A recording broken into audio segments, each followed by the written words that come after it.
Boa noite a todos. Boa noite. O tema de hoje é a obsessão, é um tema muito extenso, né? Eu faço também esse tema num seminário, dividido em duas partes, que é muita coisa mesmo. Mas aqui a gente vai ter que procurar resumir para trazer para vocês alguns detalhes do estudo. Por exemplo, vamos falar da influência espiritual, da mediunidade, do conceito de obsessão e dos três tipos de obsessão, que é a obsessão simples, a fascinação e a subjugação, que o Kardec explica lá no livro dos Médiuns. Aí no final, falar um pouco sobre o que podemos fazer para evitar a obsessão.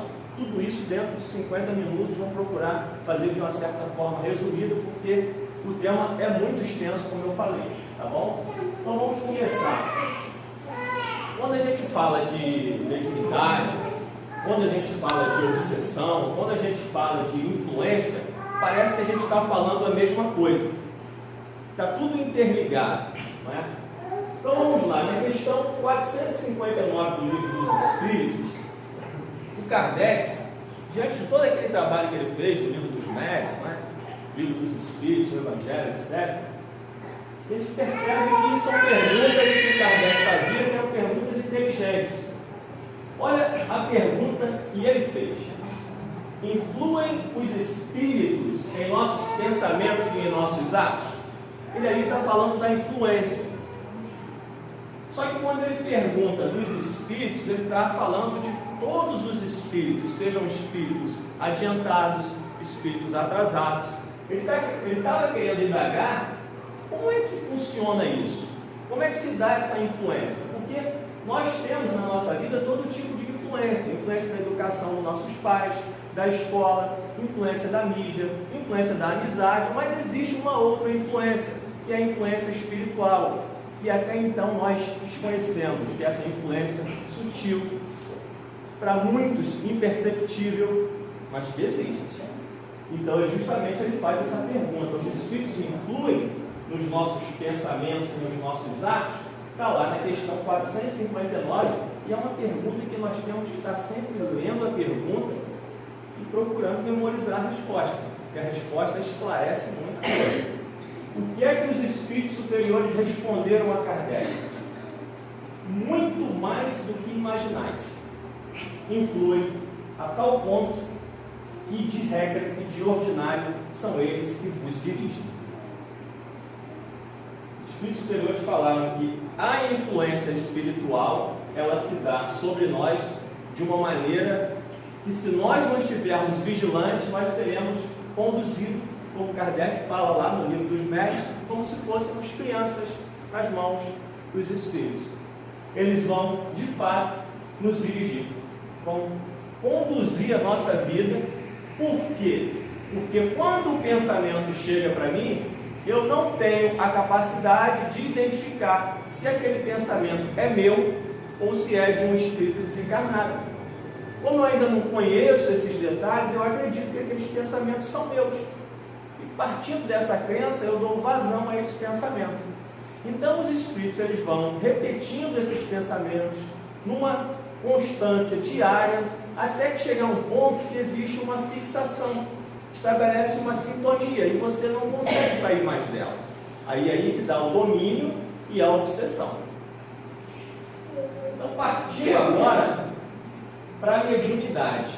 Para existir obsessão, tem que haver um detalhe: tem que haver mediunidade. Aí eu pergunto: existe aqui algum médium? Existe? Todos. O pessoal está estudando bem o Livro dos Médiuns. Justamente, todos nós somos médiuns. E se todos nós somos médiuns, pelo que nós vimos, todos nós estamos sujeitos aqui à influência dos espíritos. E se essa influência existe, essa influência pode chegar a um ponto de se tornar uma obsessão. É o que o Kardec fala a respeito da mediunidade lá no Livro dos Médiuns. Olha o que ele fala: todo aquele que sente, num grau qualquer, a influência dos espíritos, é por esse fato médium. Aqui o Kardec está no Livro dos Médiuns, aquela pergunta é do Livro dos Espíritos anterior. Então ele está voltando a falar da influência dos espíritos. essa faculdade é inerente ao homem. Embora ele diga homem, está falando de homem e de mulher. Então todos nós temos essa faculdade, ou seja, de sentir a influência dos espíritos. Até quem veio da Igreja Católica, né, como eu fui educado na Igreja Católica, ouviu falar na figura do anjo guardião, né? Que é o anjo guardião, senão aquele anjo que nos influencia. Então essa crença de que existe algo externo, ou seja, um espírito que nos passa algumas mensagens, já não é de hoje, é antigo. Então não constitui, portanto, um privilégio exclusivo. Todo mundo tem essa mediunidade. Por isso mesmo, raras são as pessoas que dela não possuam alguns rudimentos. Pode, pois, dizer-se que todos são mais ou menos médios, ou seja, de acordo com o grau que você sente essa influência, uns são mais, outros menos. Aí é justamente aqui, nessas 4 linhas abaixo, que Kardec vai dar o conceito de mediunidade ostensiva. Por quê? Existe uma diferença. Mediunidade ostensiva é daquela pessoa que tem evidência, que faz a psicografia, que dá a passividade, por exemplo, numa reunião mediúnica, que muitos chamam de incorporação. Que mais? Quais outros exemplos a gente pode dar? Psicografia, psicofonia, evidência, a psicofonia. Acho que são basicamente essas as faculdades que a gente costuma ver e que o Chico tinha praticamente todas elas desenvolvidas, o Divaldo, né? São os médiuns ostensivos. É o que ele fala aqui abaixo. Todavia, usualmente, assim só se qualificam aqueles em quem a faculdade mediúnica se mostra bem caracterizada e se traduz por efeitos patentes de certa intensidade. Aqui o Kardec está falando da mediunidade ostensiva. O que então depende de uma organização mais ou menos sensitiva. Ele está querendo dizer que quando nós reencarnamos, cada um de nós traz já uma predisposição, uma condição orgânica, psíquica, para num determinado momento da vida aquela mediunidade eclodir. Então, para uns vai ser de uma intensidade maior e para outros vai ser de uma intensidade menor. A gente tem até nas reuniões mediúnicas aquelas pessoas que ficam na assistência, vocês aqui tem, né? São aquelas pessoas que ficam vibrando em volta da mesa, por quê? Porque elas não têm a mediunidade ostensiva. Aí aproveitam essas pessoas para vibrar junto na reunião mediúnica. Então nós fizemos a introdução, falamos aqui dessa questão da mediunidade do Kardec, e agora nós vamos para o conceito de obsessão, segundo o Allan Kardec. Lá no Livro dos Médiuns, o Kardec diz que um dos maiores escolhos, ele usa essa palavra, ou seja, um dos grandes obstáculos para a prática do espiritismo é a obsessão. Ele fala isso. É um dos grandes obstáculos. Está logo lá no início. E ele dá um conceito de obsessão logo em seguida. Obsessão é o domínio que alguns espíritos logram adquirir sobre certas pessoas. Lá no capítulo 23 do Livro dos Médiuns, no item 237. Olha que interessante. Nós falamos no início que a influência que os espíritos exercem sobre os encarnados, ela pode chegar a um ponto que se estabelece um domínio. Eu vou passar um vídeo ali para vocês entenderem como é que isso funciona, só para ter uma ideia. Só que esse domínio, ele é exercido somente por alguns espíritos. Na pergunta 459, que o Kardec faz, ele generaliza. Ele fala que todos os espíritos podem nos influenciar? A resposta que foi dada, sim. Mas quando ele está falando da obsessão, não são todos os espíritos que exercem a obsessão, são alguns. E quem são esses alguns? São os espíritos inferiores. Por quê? Quando um espírito já tem um certo grau de adiantamento, quando ele já tem um certo discernimento, ele não vai obsediar ninguém, ele não vai querer prejudicar o livre-arbítrio da pessoa, forçando ela a agir de uma maneira que ela não queira. Então, a obsessão, ela é exercida somente pelos espíritos atrasados, sobre certas pessoas. O que ele está querendo dizer? Todas as pessoas passarão pela obsessão? Não. mas a história nos mostra, e a realidade nos mostra, que é a maioria. Por quê? Porque a maioria, ou seja, nós aqui, somos pessoas que não fazemos aquilo que Jesus pediu: orar e vigiar. E é justamente por isso que essas pessoas estão sujeitas à obsessão. Então aqui ele dá esse conceito de obsessão, e tem uma outra passagem aqui que se fala também lá no Evangelho, que ele diz o seguinte: olha, a obsessão é a ação persistente que um espírito mau exerce sobre o indivíduo. Apresenta caracteres muito diversos, desde a simples influência moral, sem perceptíveis sinais exteriores, aqui ele está falando da obsessão simples, até a perturbação completa do organismo e da faculdade mentais. Aí ele já está falando das espécies mais graves que você pode ter: a fascinação e a subjugação. Tá bom? Então vamos agora passar aqui um vídeo. Esse vídeo está no YouTube. Algumas pessoas aqui já devem conhecer esse vídeo. Esse vídeo ele fala de um exemplo de obsessão simples.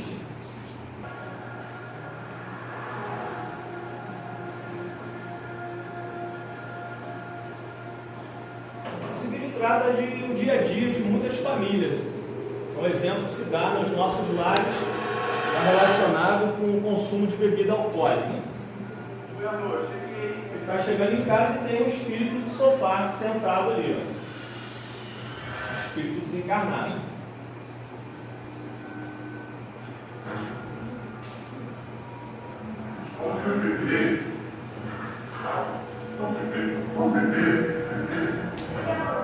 Está influenciando ele, dizendo que quer beber, ó. O desencarnado. Observe que a intenção inicial dele não é beber, ele está envolvido com a fruta. Um cesto de frutas ali, mas o Espírito já passou a mensagem para ele.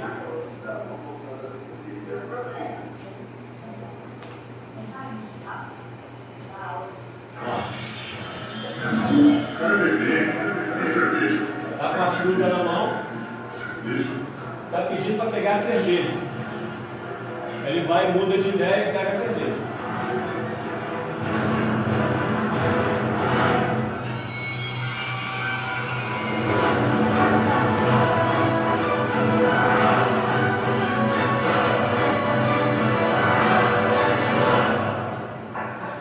Baseado nos relatos das obras de André Luiz. É assim que ocorre.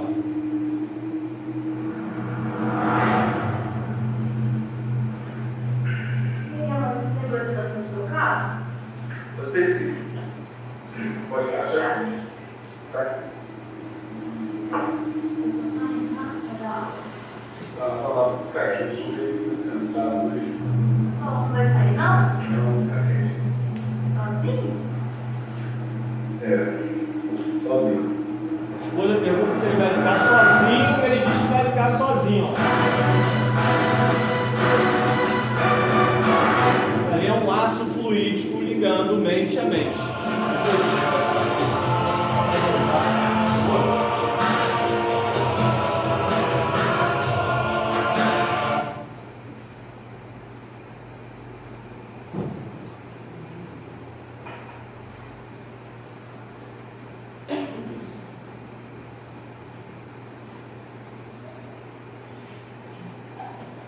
Então nós vimos ali no vídeo um exemplo que é muito comum no nosso dia a dia, está relacionado com o consumo de bebida alcoólica. Aquilo ali é o seguinte: a pessoa está em casa com a ideia de fazer o quê? O uso de uma fruta, de se alimentar de uma fruta. Mas só que essa pessoa, ela já tem o hábito de consumir bebida alcoólica. Então, quando o espírito percebe que você, por exemplo, tem o hábito de consumir bebida alcoólica, e ele, na condição de espírito desencarnado, ainda não se desprendeu desse vício, ele vai procurar quem? Aquelas pessoas que fazem uso de bebida alcoólica. Então ele chega, ali ele deu um exemplo de um lar, mas aquilo dali também ocorre num bar, num restaurante, em todo local onde haja consumo de bebida alcoólica. Porque lá as pessoas estão fazendo uso de bebida alcoólica. que os espíritos encarnados apegados ao vício da bebida estão ali, porque eles não conseguem, como vocês viram, segurar um copo como eu seguro, e segurar uma garrafa de cerveja como eu seguro. Então, como é que eles falam isso? É relatado nas reuniões mediúnicas, não é não? Eles relatam isso nas reuniões mediúnicas. Então, eles vão e se aproveitam daquele momento que a pessoa vai beber, e eles conseguem sugar aquela energia da bebida e sentem a bebida como se estivesse bebendo. E aquilo dali fica uma alimentação constante. E assim eles vão. Isso daqui é no exemplo da bebida alcoólica. Aí você leva para as drogas, para o cigarro, para o sexo desequilibrado, para todo e qualquer comportamento desequilibrado, vai sempre haver algum espírito apegado a esse tipo de comportamento que vai se alimentar daquilo. Então, quando nós temos qualquer tipo de comportamento desequilibrado, nós estamos abrindo brecha para a obsessão. Mas não queiram vocês entender que eu esteja aqui condenando o uso de bebida alcoólica, não é isso. Você pode fazer uso da bebida alcoólica, só o que a doutrina espírita recomenda é que esse uso seja feito de acordo com a sua vontade. Ali naquele vídeo, o que nós percebemos é que a vontade do encarnado não prevaleceu. Prevaleceu a vontade de quem? Do desencarnado. E aí que está, nós estamos aqui para isso, para buscar o autoconhecimento. Então, se você vai fazer uso da bebida alcoólica, é porque você quer fazer, porque te deu vontade, você vai fazer uso da bebida num momento eventual, sem chegar a constituir um vício, porque não é interessante que nós alimentemos vícios, né, no nosso comportamento, que é prejudicial, ou você vai fazer o uso da bebida influenciado por uma outra mente. É nisso que a gente tem que pensar.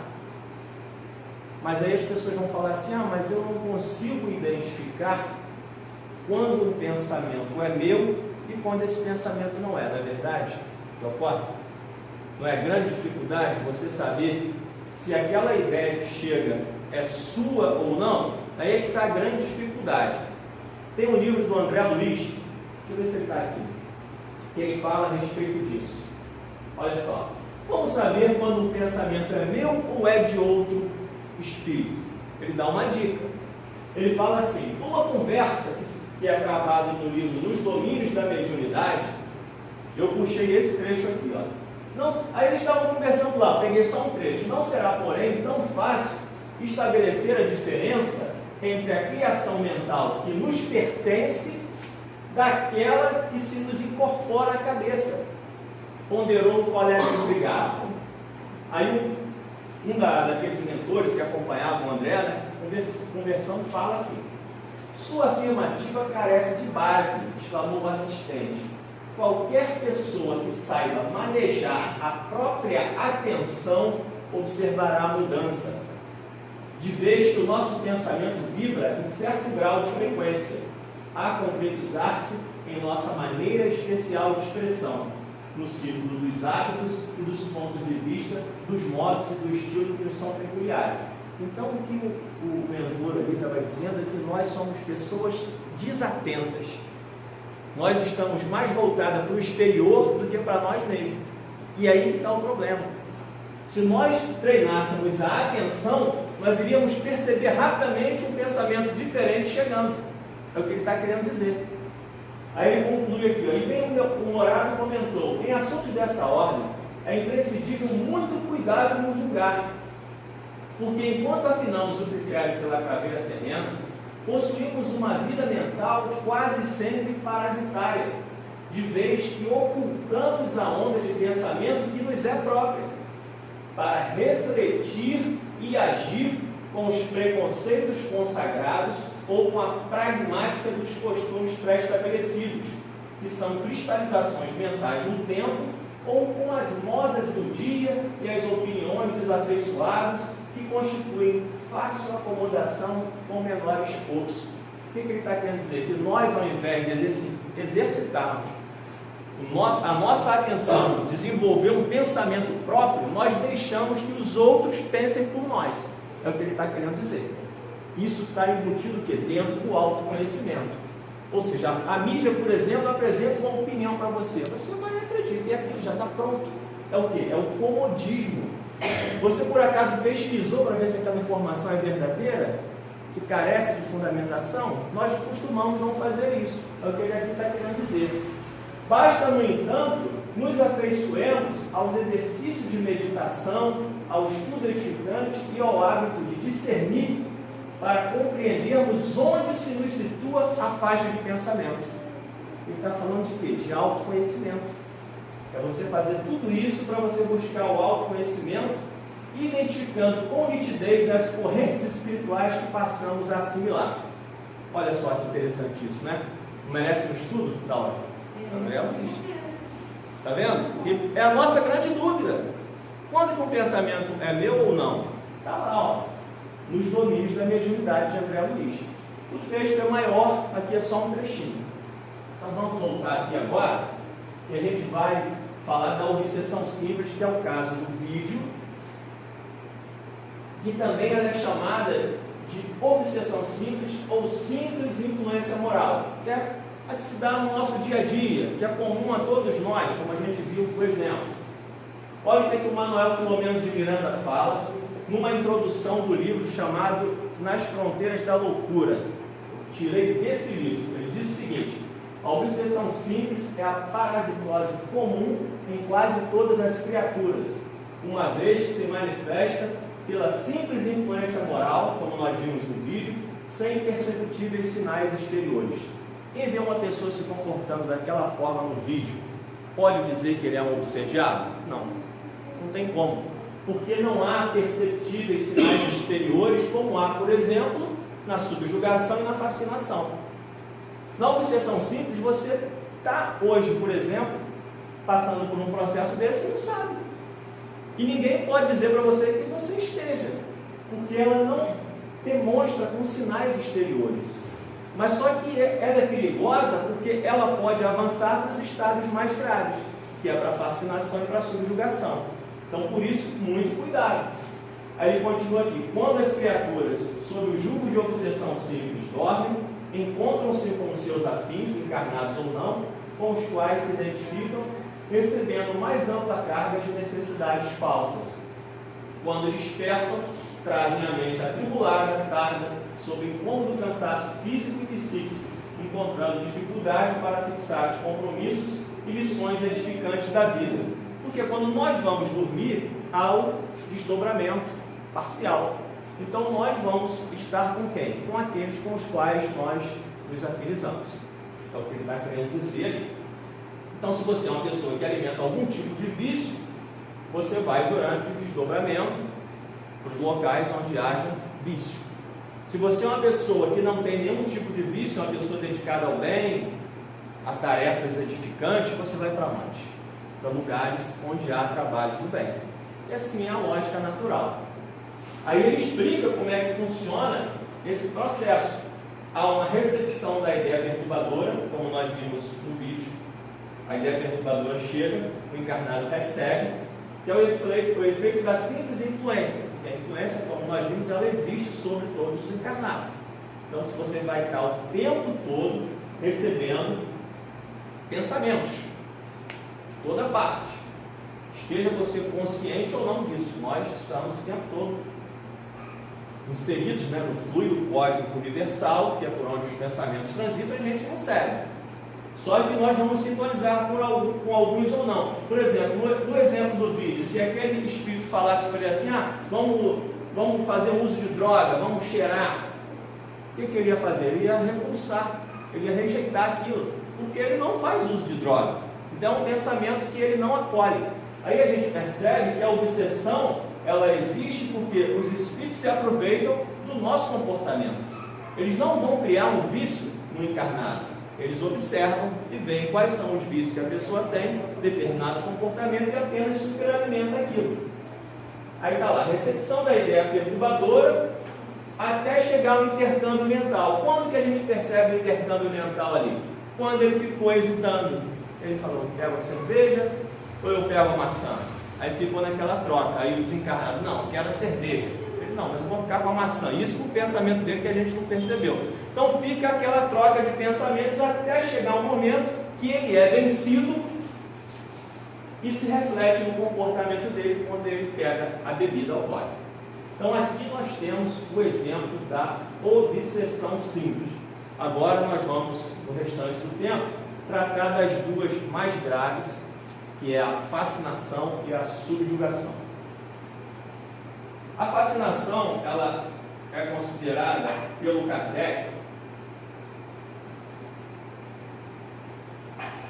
o tipo de obsessão mais grave que existe, porque a fascinação, ela faz com que o encarnado fascinado, ele, por estar fascinado, ele não aceite uma ajuda.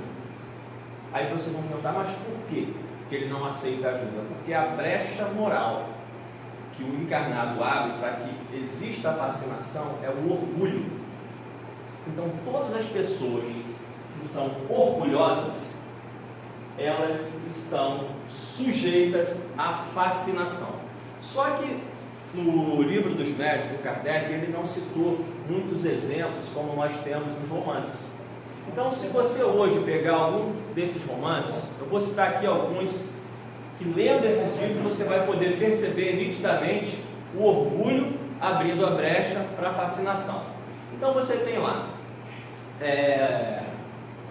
Dramas da Obsessão, você tem Grilhões Partidos, Párias em Redenção, Nos Tormentos da Obsessão.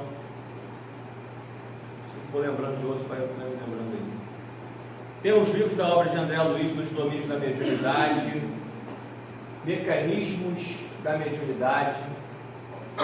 Tem aquele livro da Ivone do Amaral Pereira, que ela trata do suicídio, Memórias de um Suicida, né? E também ela fala um pouco ali de... Qual? Memórias e Martins também. Não, Memórias de um Suicida, da Ivone. Tem um livro da Marlene Nobre, muito bom, A Obsessão e Suas Máscaras. Tem esse Nas Fronteiras da Loucura. São muitos, mas quem lê esses livros vai perceber as histórias de fascinação e vendo que o orgulho é justamente o que abre a brecha para o processo de fascinação. O Kardec fala o seguinte, que para um espírito desencarnado exercer a fascinação sobre um encarnado, ele precisa ser inteligente, esperto e muito hipócrita. Então não é qualquer espírito desencarnado que vai fascinar uma pessoa. Ele tem que ter um certo grau de inteligência, de perversidade, né, para poder levar aquela pessoa àquele estágio. Na obsessão simples, como Kardec fala, são aqueles espíritos que estão aí, né, no nosso dia a dia, envolvidos nos nossos afazeres, que eles vão se aproveitando das oportunidades. Mas na fascinação não, precisa de uma certa destreza, como ele fala. Aí o que ele fala da fascinação num trecho retirado do Livro dos Médiuns? Ela é uma influência sutil e pertinaz, traiçoeira e quase imperceptível, que espíritos vingativos exercem sobre o indivíduo. Trata-se de uma ilusão criada diretamente pelo espírito no pensamento do indivíduo e que paralisa, de certa maneira, a sua capacidade de julgar. É aqui que está o grande detalhe. Na fascinação, o fascinado, ele fica com a sua capacidade de julgar paralisada. Isso significa que ele não consegue perceber o absurdo que ele está cometendo. Ao passo que na subjugação, que é o outro tipo mais grave, o obsediado percebe o absurdo, mas só que ele não tem forças morais para resistir à pressão obsessiva. Então essa é a diferença da fascinação para a subjugação. Aí ele continua. O encarnado fascinado não se considera enganado.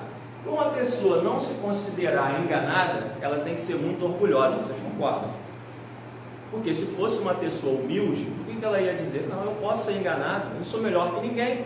Se uma pessoa ela tem um ponto de vista e não abre mão daquele ponto de vista, por exemplo, o meu partido político é o melhor partido político, é ele que vai salvar o Brasil.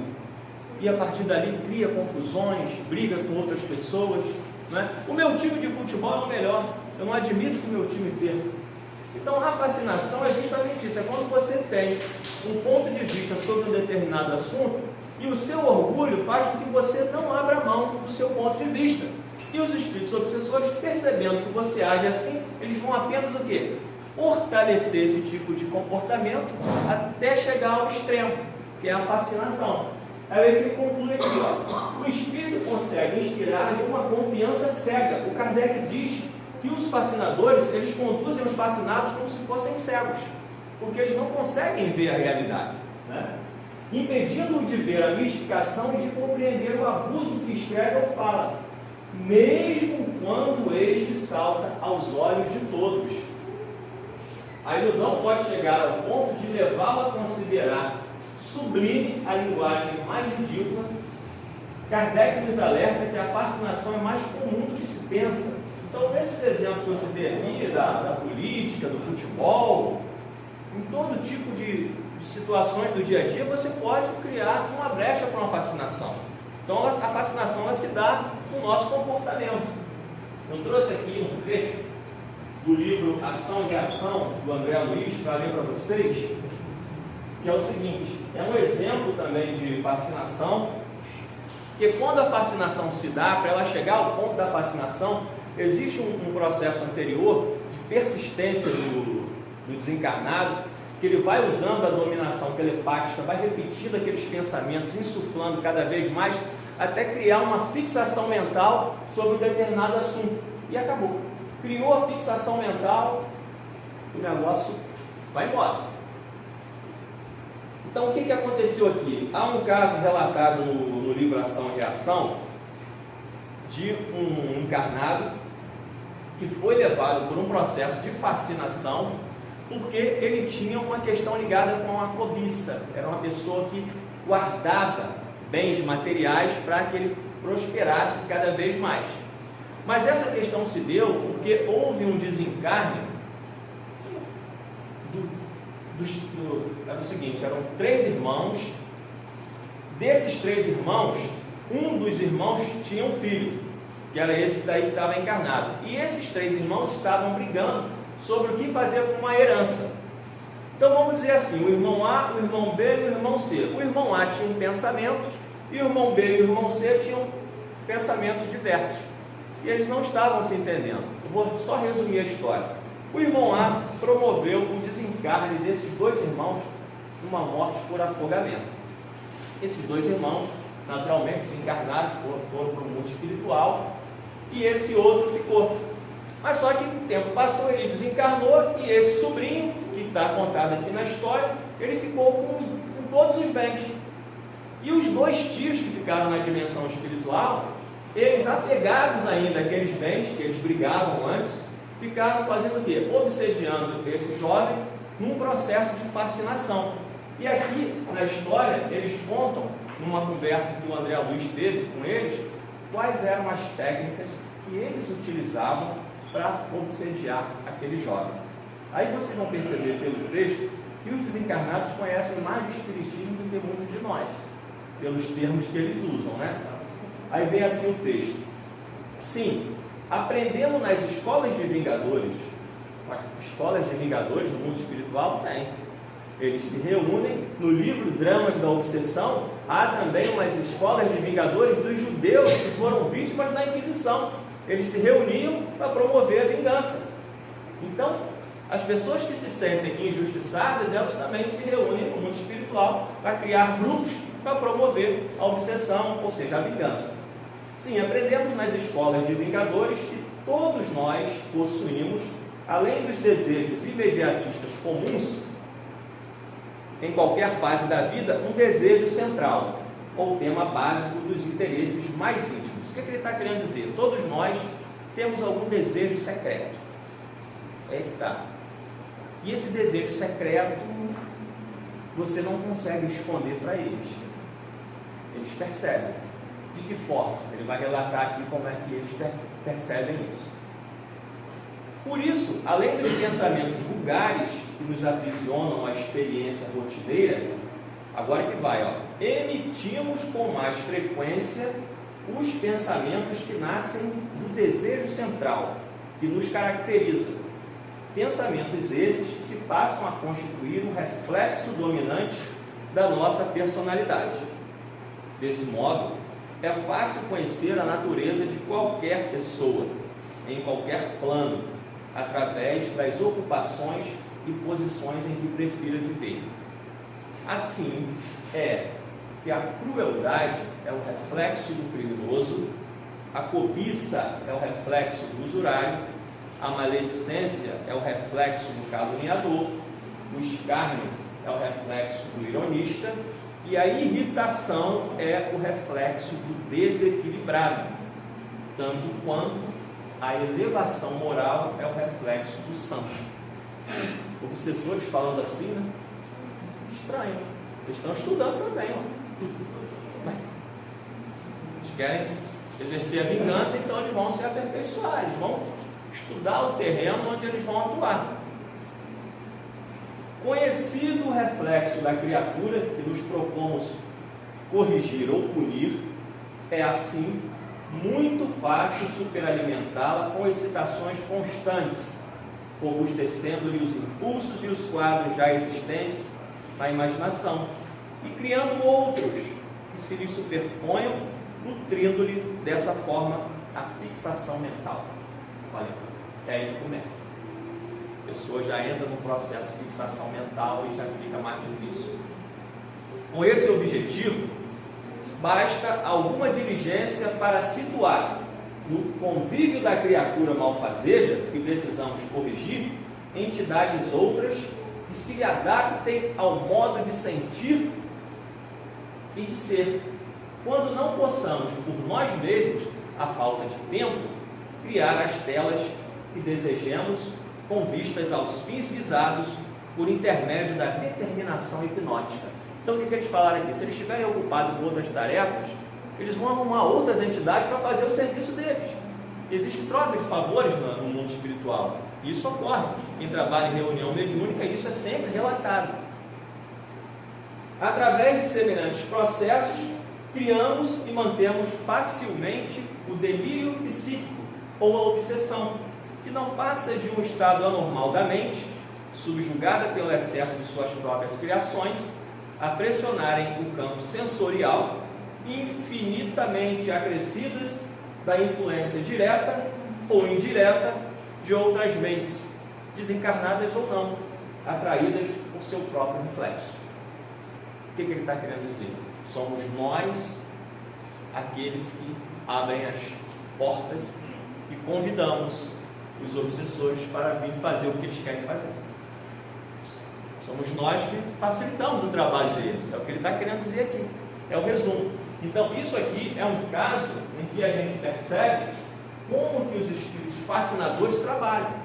Eles trabalham dessa forma. Repetição constante de pensamentos, telepatia, hipnose, vai trabalhando aquilo no dia a dia até a fixação mental. Criou a fixação mental, aí o que vai acontecer dali, só lendo os romances para a gente poder entender, né? Vamos agora passar para o caso da subjugação. A gente tem agora mais 5, 10, 15 minutos para falar da subjugação e fazer um fechamento com a parte que é para a gente entender como devemos agir para evitar, né, a obsessão. Então, a subjugação, ela é também considerada pelo Kardec um tipo de obsessão grave. Por quê? Porque o encarnado, ele fica subjugado, totalmente dominado pelo espírito obsessor, de forma que, por exemplo, se eu estou subjugado, a minha vontade não prevalece mais. Quem prevalece é a vontade do espírito obsessor, e eu não tenho forças para resistir a essa pressão. Na fascinação, nós vimos que a brecha moral é o orgulho. E na subjugação, vocês sabem qual é a brecha moral que nós abrimos? O convite, aquilo que nós alimentamos interiormente, que faz com que facilite a subjugação. Alguém tem ideia? Qual? Isso aí, é a culpa. E pode ser uma culpa consciente ou inconsciente. Culpa consciente. Vamos pegar um caso relatado no livro Nas Fronteiras da Loucura, que é o caso da Julinda, que promoveu um aborto escondido, ninguém sabia, só ela sabia. A partir dali o feto, o espírito que foi abortado, se vingou, promoveu um processo obsessivo, culpa, e ele teve todo o campo para agir, até que ela foi internada no manicômio. Então ali nós temos um caso de culpa consciente, mas há também os casos de culpa inconsciente que nós vamos ver nos romances. São aquelas situações de crimes praticados em outras encarnações, mas que aqueles a quem nós ofendemos, eles continuam esperando a oportunidade de agir. E quando eles se encontram conosco, o nosso espírito percebe a presença. Por exemplo, eu estou aqui encarnado, tenho um espírito vingativo ao meu lado. Eu sei que alguma coisa está me impressionando, mas só que na minha ignorância eu não sei o que é. E ele está ali. Quando no meu desdobramento, normalmente eu vou ter contato com ele, e eu volto cada vez mais atormentado, e aquilo vai se repetindo no dia a dia. Por quê? Porque eu trago no meu inconsciente essa culpa, e ele vai me perseguir, e como nós também trazemos no inconsciente uma questão que vem do nosso processo evolutivo, no seguinte sentido: aquele que errou precisa o quê? Ser punido. Não é isso que nós aprendemos no processo evolutivo? As leis não eram punitivas. Só que Jesus veio depois com outra mensagem, que não há necessidade de entendermos que as leis são punitivas. As leis precisam ser educativas, que foi justamente a mensagem que ele trouxe, que é a mensagem do amor. Então a gente percebe que a subjugação é quando existe essa questão da culpa. E na época de Jesus, isso acontecia? Acontecia. Jesus libertou muitos obsediados, muitos subjugados. Só que os apóstolos, eles não conseguiam fazer o que Jesus fazia. Aí eles perguntaram a Jesus: Mestre, vossas palavras são sempre sábias, entretanto, de que necessitarei para afastar as entidades da sombra, quando o seu império se estabeleça nas almas? Olha o que ele está falando. Ele está falando de obsessão. A pergunta de obsessão, lá do livro Boa Nova. Aí Jesus responde: para isso necessitas da edificação do reino no âmago do teu espírito, sendo este o objetivo da tua vida. Só a luz do amor divino é bastante forte para converter uma alma à verdade. Já viste algum contendor da terra convencer-se tão só pela força das palavras do mundo? As dissertações filosóficas não constituem toda a realização. Elas podem ser um recurso fácil da indiferença ou uma túnica brilhante, acobertando penosas necessidades. Aí eu vivi essa parte aqui porque ela é importante.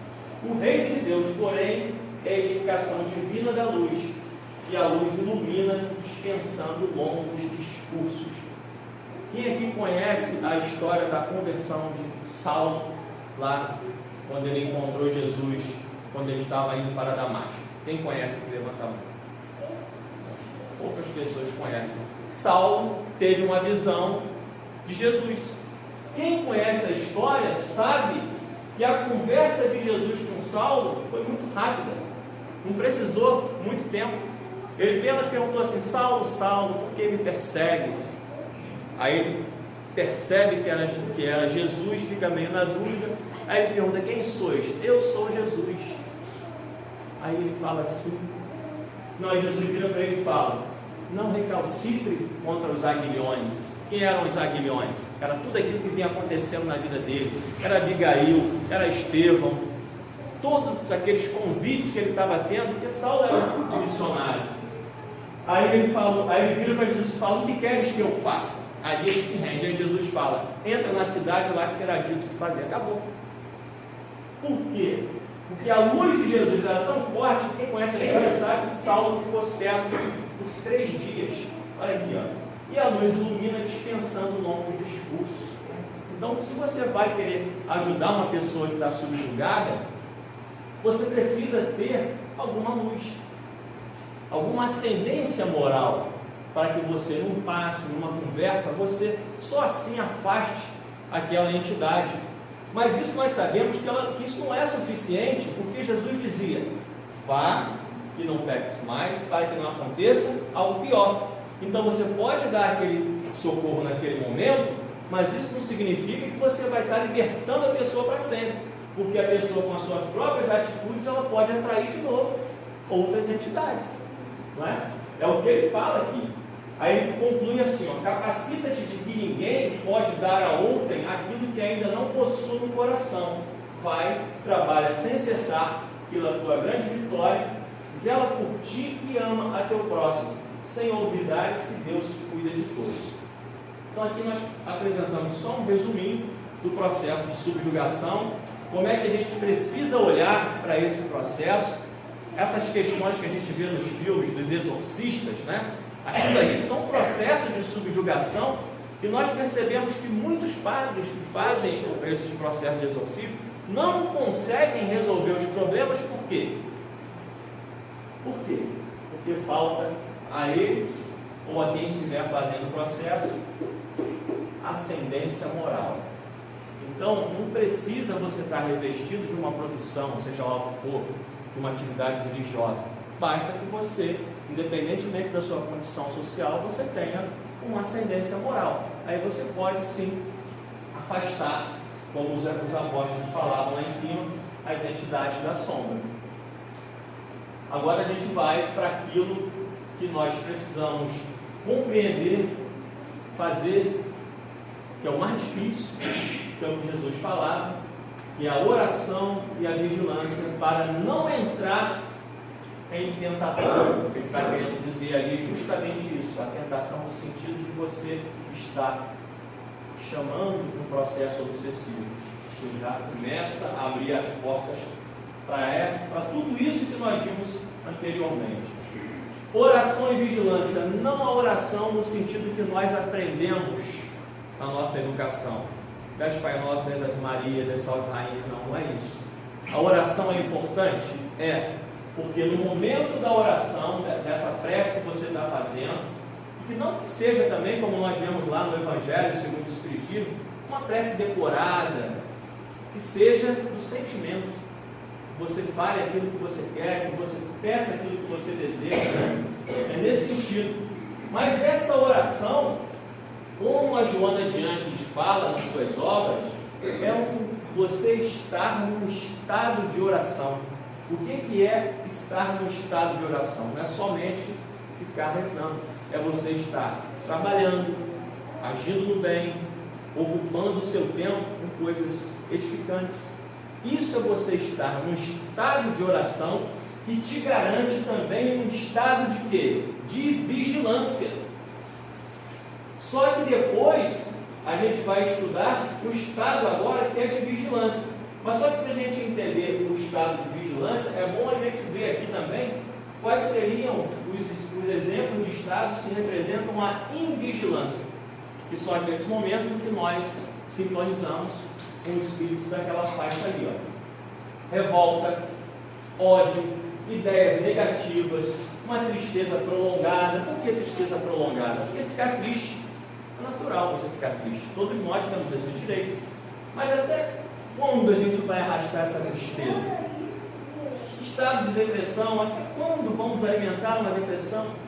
Precisamos sair desse estado, porque se você não sai, a própria Joana fala nas suas obras também, que você atrai obsessores para esse estado, ou muitas das vezes eles criam um estado de depressão com um processo obsessivo. Pessimismo, ciúme, medo, avareza, egoísmo, ociosidade, irritação, impaciência, maledicência, sexo desequilibrado, etc. São estados de invigilância, que quando nós estivermos nesses estados aqui, estamos atraindo para junto de nós, por sintonia mental, os espíritos que se alimentam dessas situações, que podem ser vampirizadores ou negativos. Olha o que o Manuel Filomeno de Miranda fala sobre o verbo vigiar. Assaltada por vibrações negativas, a mente ociosa ou indisciplinada, viciada ou rebelde. Todos nós sabemos que o quê? Cabeça vazia é território de quê? A gente aprendeu, né? Território de quê? Pode falar. Coisa ruim. É do diabo. A cabeça vazia tem dó do diabo, é o que a gente aprendeu. É a mente ociosa. Tem que fazer, vai sintonizar com o quê, né? Ou a mente indisciplinada. O que o Emmanuel falou para o Chico logo no início das atividades do Chico? Disciplina, disciplina, disciplina. Só que o Emmanuel não falou, Chico, você tem que acordar de manhã cedo, você tem que 30 minutos. Não, ele falou isso. Isso é o livre-arbítrio, Chico. Ele só falou disciplina, disciplina, disciplina. Agora, se o Chico queria saber o que era disciplina, ele ia estudar, ele ia se esclarecer, foi o que ele fez. Mas ele falou, a disciplina é importante. Então, uma pessoa indisciplinada, que tem uma vida totalmente desorganizada, não tem hora para nada, é uma confusão, ela está abrindo o quê? Espaço para isso aqui. A mente viciada, a gente viu aqui no início o exemplo dos vícios, né? A mente rebelde, logo registra a interferência e por que não se ajusta a um programa educativo da vontade. A gente viu no texto que eu extraí aqui dos domínios da mediunidade, é justamente isso. Nós somos escravos dos outros, os outros que comandam as nossas vidas. Onde está a nossa vontade? Vamos criar para nós um programa educativo da nossa vontade, para poder prevalecer a minha vontade e não a vontade do outro, seja ele encarnado ou desencarnado, para eu tomar o rumo da minha vida, né? Então ela vai receber o impulso da ideia, permitindo-se aceitar a sugestão perturbadora, que agasalha e vitaliza sob natural acomodação. Está falando a mesma coisa que foi falado nesse texto aqui do André Luiz. Acomodação dos complexos e recalques, dos comportamentos pessimistas ou exaltados, que são peculiares a cada qual. Então, para a gente entender o que nós precisamos fazer para evitar a obsessão: oração e vigilância. Então, oração naquele sentido que eu falei, como a Joana de antes explica, e a vigilância nesse sentido aqui. Evitar a mente ociosa, a mente indisciplinada, os vícios e a rebeldia. Evitando tudo isso aqui, nós não vamos cair nos estados de vigilância, favorecendo assim uma sintonia com as altas esferas e o que vai repercutir em benefício para nós. Então, 50 minutos, então combinado, né? Como vocês percebem, o assunto é extenso. Eu tenho aqui, só para vocês verem, a quantidade de slides sobre isso. Ó, quanta coisa não deu para falar, tá vendo? Eu também tenho um seminário sobre isso, é muita coisa. Mas a gente tem que cumprir o tempo da casa, 50 minutos. Então, quem quiser se aprofundar, tem os livros das obras de Kardec e dos romances espíritas. Ok? Obrigado, até uma próxima. Nós agradecemos. Vamos marcar esse seminário, né?